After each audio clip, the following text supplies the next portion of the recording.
No.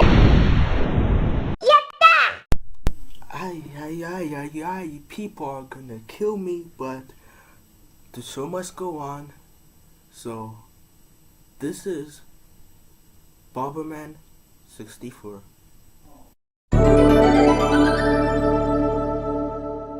While technically not the first one to be 3D, being predated by a couple of years by 3D Bomberman.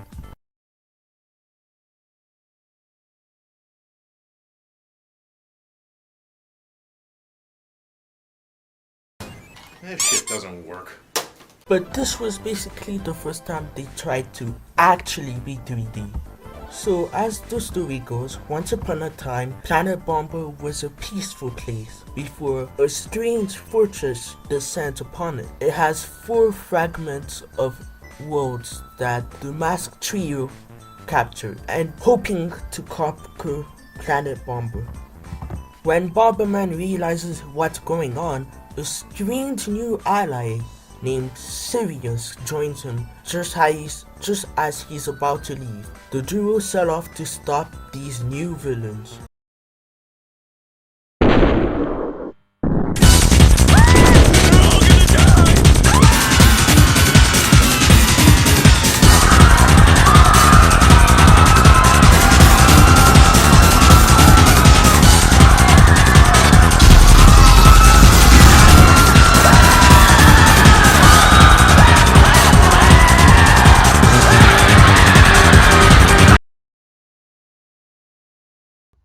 God, I'm a terrible person.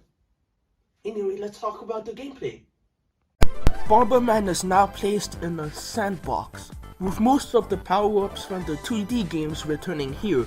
I say most because the kick ability has now been made into a move. You can now also make bigger bombs by picking it up with A and B and tapping A repeatedly to make it bigger.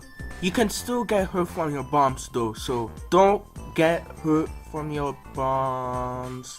But be careful, there are enemies too, some of which are pretty simple to dodge and some are— God damn it! Yeah, that's another thing about this game. Some of these enemies are the most annoying little freaks you will ever meet. Even on normal, the difficulty I'm playing on, meaning normal can still essentially kick you to the curb. That's not a good thing. Like, look at this dragon for example. I have been stuck on this stupid dragon boss for several hours, trying and failing to get a single bomb thrown on him. And when Sirius tests you in an earlier stage, oh come on dude, you're just placing a bunch of bombs. And one of the only reasons this game is so hard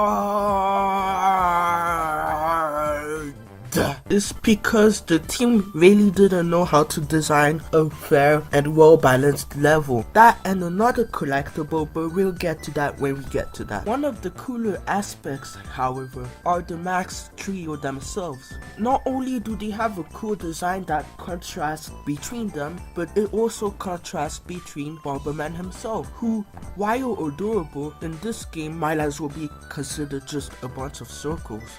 In fact, I'd argue that this game aids better graphically than most of the games at the time. Look at Chameleon Twist for example. That game hasn't really aged well graphically. Or look at Castlevania 64. That one also hasn't aged graphically. Or even Mario 64. As great as that game is, some graphics haven't really aged the best. I mean, just look at Bowser. It looks like he got stung by a wasp and a bee. Oh, no, not the bees! Not the bees!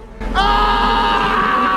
There's this thing where if you throw bombs at enemies, you can temporarily stun them. It's all fun and games until you realize you can also stun Bomberman by getting him hit with his own bomb. If there's one thing I can say about the bosses in this game, is that they can really be tough. Not only do they make you feel like you lack any depth perception, but they're all cheap in general. Like, look at the first mask trio, for example, Artemis. No, not that Artemis. Damn it! Damn it! Damn it! Damn it! Damn it! Damn it! Ah, there we go. Oh, for the love of God, make it stop!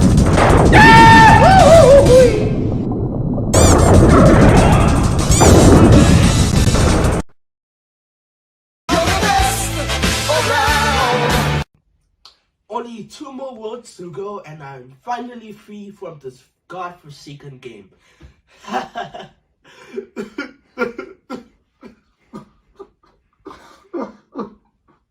If there's a positive thing I can say about Baku Bomberman 64, it's gotta be the music. Joseph, the music of the Bomberman franchise has always been spectacular. Well, I mean, yes, vocoder Joseph. The music in this franchise has always been good. In fact, some might even argue that Bomberman Heroes music is better than this game. But I'd argue while that one is memorable, I'd say that this one is more catchier.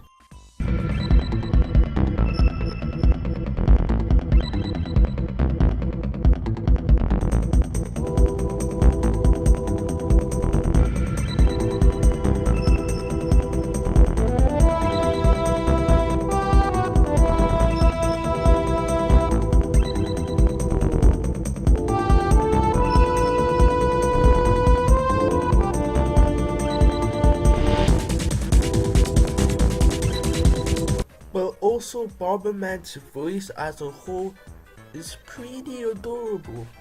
Quack, quack, quack! Meow, meow! Piece of cake! I'm the best! I did it! Alright! Pow! Yo! Hoo! Yes! Phew! Hump! Yay! Phew! That was close! Ah! Yeah! Yo! Hoo! Phew! Yeah! Aww. Then in Japanese there's just Quack, quack, quack, quack, quack! although at the same time that first one also sounded like a chicken. Quack, quack, quack! If I could describe the game's difficulty, I guess I would describe it like Spider-Man getting hit in the nuts.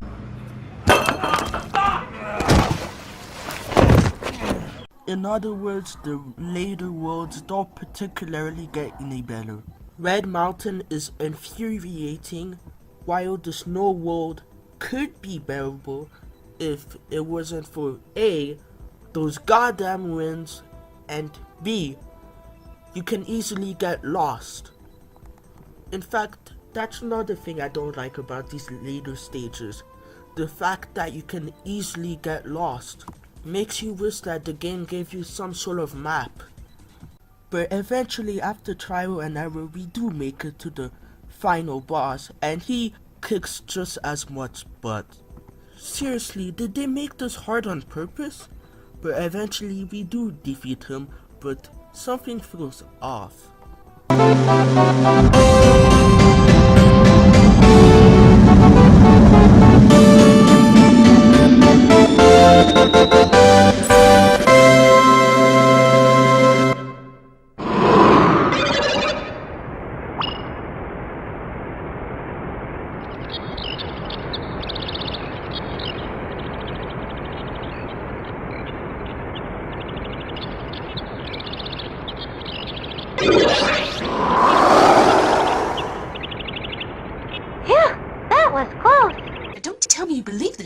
Remember those gold cards from earlier? Well, it turns out, to unlock an extra stage, you need to collect all 100 of them. Wanna know how you collect the first one?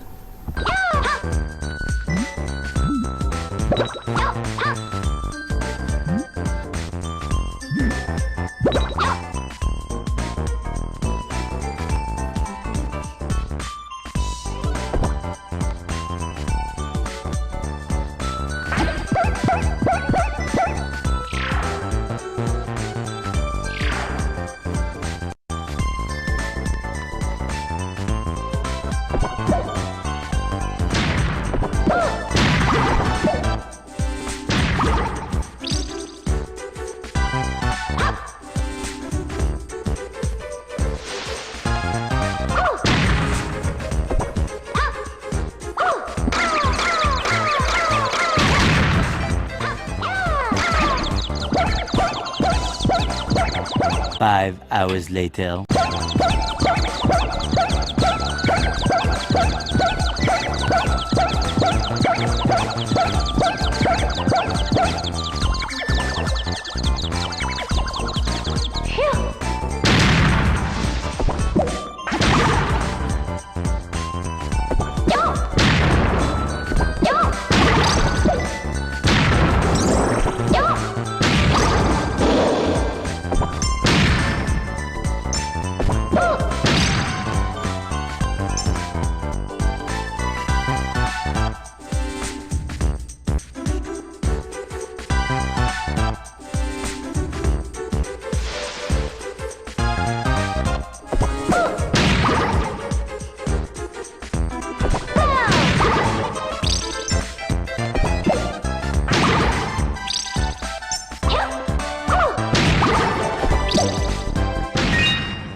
So after several hours of collecting 100 gold cards, we end up fighting the same final boss.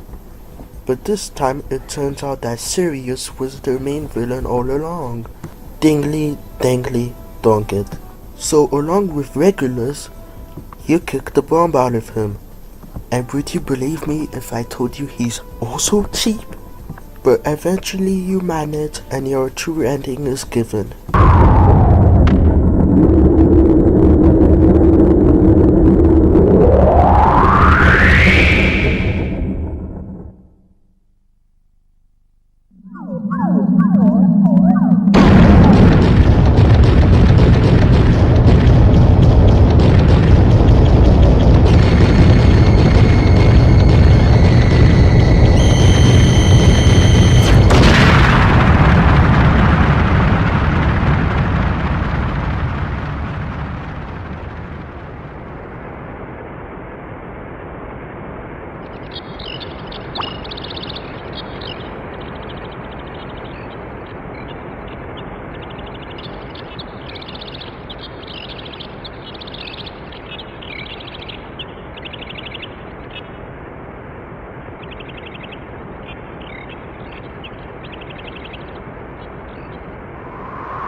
Up yours, Regulus. And that's the game. Now, I am aware of the fact that there are costumes in this game, which might seem fun to dress up as a chicken in battle mode, but to unlock the costumes requires me to go to single player mode again, and I'm not doing that. Battle mode is just as fun as ever, being able to be evil, but overall, the single player mode, I don't really like. It constantly struggles to find its footing in the difficulty, and it's overall just not fun. With that being said, I am aware of the sequel. I'm wondering if that one's any better, but not right now. So, see you guys next time.